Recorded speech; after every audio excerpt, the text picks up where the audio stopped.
Hey guys, I am here to read to you again. I'm going to read The Tale of Mrs. Tiggy-Winkle by Beatrix Potter. Once upon a time, there was a little girl called Lucy who lived at a farm called Littletown. She was a good little girl, only she was always losing her pocket handkerchiefs. One day, little Lucy came into the farmyard crying. Oh, she did cry so. I've lost my pocket handkin, 3 handkins and a penny. Have you seen them, Tabby Kitten? The kitten went on washing her white paws, so Lucy asked a speckled hen. Sally Hennypenny, have you found 3 pocket handkins? But the speckled hen ran into a barn clucking. I go barefoot, barefoot, barefoot.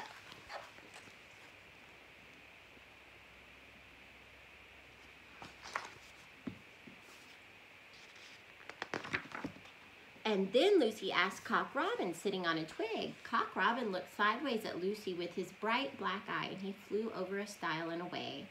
Lucy climbed upon the stile and looked up at a hill behind Littletown, a hill that goes up, up, into the clouds as though it had no top. And a great way up the hillside, she thought she saw some white things spread upon the grass. Lucy scrambled up the hill as fast as her short legs would carry her.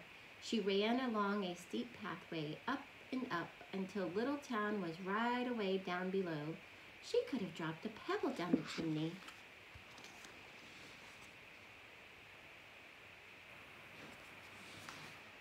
Presently she came to a spring bubbling out from the hillside.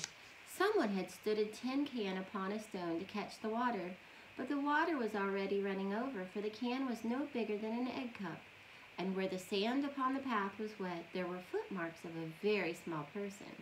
Lucy ran on and on.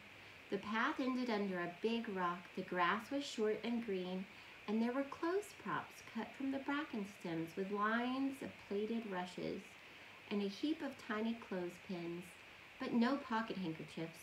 But there was something else, a door, straight into the hill, and inside it someone was singing. Lily white and clean, oh, with little frills between, oh, smooth and hot, red rusty spot, never here be seen, oh.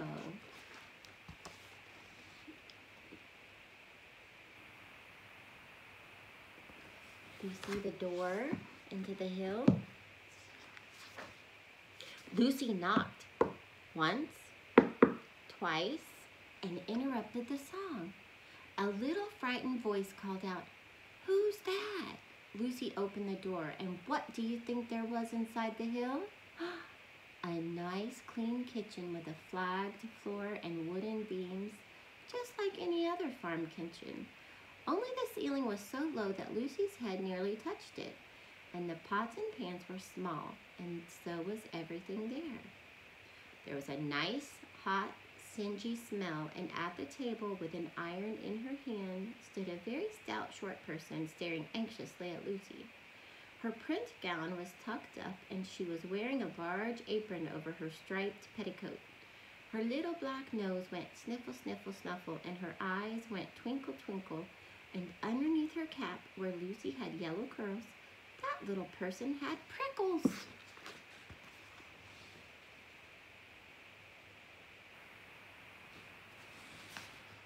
"Who are you?" said Lucy. "Have you seen my pocket handkins?" The little person made a bob curtsy. "Oh, yes, if you please'm. My name is Mrs. Tiggy-Winkle. Oh, yes, if you please'm. I'm an excellent clear starcher." And she took something out of a clothes basket and spread it on the ironing blanket.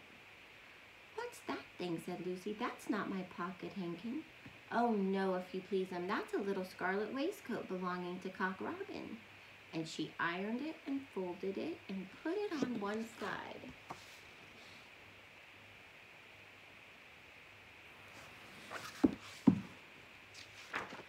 Then she took something else off a clothes horse. "That isn't my penny," said Lucy. "Oh, no, if you please'm. That's a damask tablecloth belonging to Jenny Wren. Look how it's stained with currant wine. It's very bad to wash," said Mrs. Tiggy-Winkle. Mrs. Tiggy-Winkle's nose went sniffle, sniffle, snuffle, and her eyes went twinkle, twinkle, and she fetched another hot iron from the fire.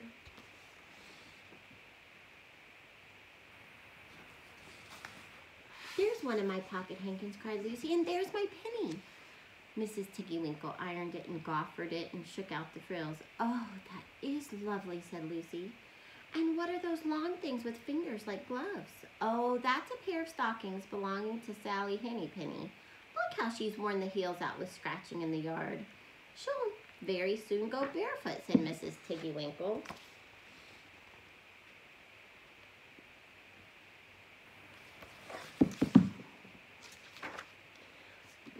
"Why, there's another hankersniff, but it isn't mine, it's red." "Oh no, if you please, and that one belongs to old Mrs. Rabbit, and it did so smell of onions. I've had to wash it separately, I can't get out the smell." "There's another one of mine," said Lucy. "What are those funny little white things?" "That's a pair of mittens belonging to Tabby Kitten. I only have to iron them. She washes them herself." "There's my last pocket hankin," said Lucy. Excuse me.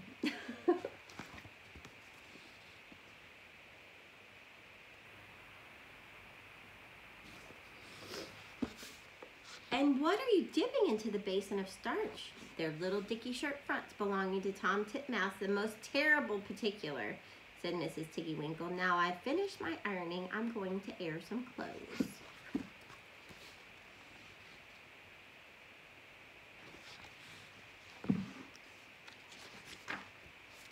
"What are those dear, soft, fluffy things?" said Lucy. "Oh, those are woolly coats belonging to the little lambs at Skelgel." "Will their jackets take off?" said Lucy. "Oh, yes, if you please, and look at the sheep mark on the shoulder, and here's one marked for Gatesgarth, and 3 that come from Littletown. They're always marked at washing," said Mrs. Tiggy-Winkle. And she hung up all sorts and sizes of clothes, small brown coats of mice, and one velvety black moleskin waistcoat, and a red tailcoat with no tail belonging to Squirrel Nutkin, and a very much shrunk blue jacket belonging to Peter Rabbit, and a petticoat not marked that had gone lost in the washing, and at last the basket was empty. Then Mrs. Tiggy-Winkle made tea, a cup for herself and a cup for Lucy. They sat before the fire on a bench and looked sideways at one another. Mrs. Tiggy-Winkle's hand holding the teacup was very, very brown and very, very wrinkly with the soap suds, and all through her gown and her cap there were hairpins sticking wrong end out, so that Lucy didn't like to sit too near her. When they finished tea, they tied up the clothes in bundles, and Lucy's pocket handkerchiefs were folded up inside her clean penny and fastened with a silver safety pin. And then they made up the fire with turf and came out and locked the door and hid the key under the door sill. Why do you think they used turf on the fire? You think maybe to put it, make sure it wasn't going to be going when they were gone? Put some dirt on the fire is what they meant. Then away down the hill trotted Lucy and Mrs. Tiggy-Winkle with the bundle of clothes. All the way down the path little animals came out of the fern to meet them. The very first that they met were Peter Rabbit and Benjamin Bunny. And she gave them their nice clean clothes, and all the little animals and birds were so very much obliged to dear Mrs. Tiggy-Winkle.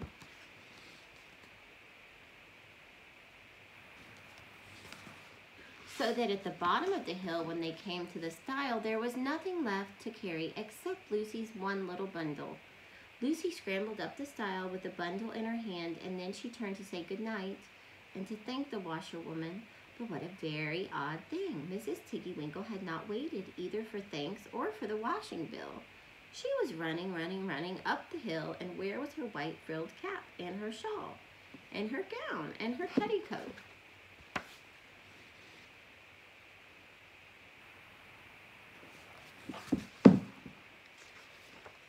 And how small she had grown, and how brown and covered with prickles. Why, Mrs. Tiggy-Winkle was nothing but a hedgehog. Now, some people say that little Lucy had been asleep upon the stile, but then how could she have found the 3 clean pocket hankins and a penny pin with a silver safety pin? And besides, I have seen that door into the back of the hill called Cat Bell's, And besides, I am very well acquainted with dear Mrs. Tiggy-Winkle. The end. Little hedgehog. See you next time.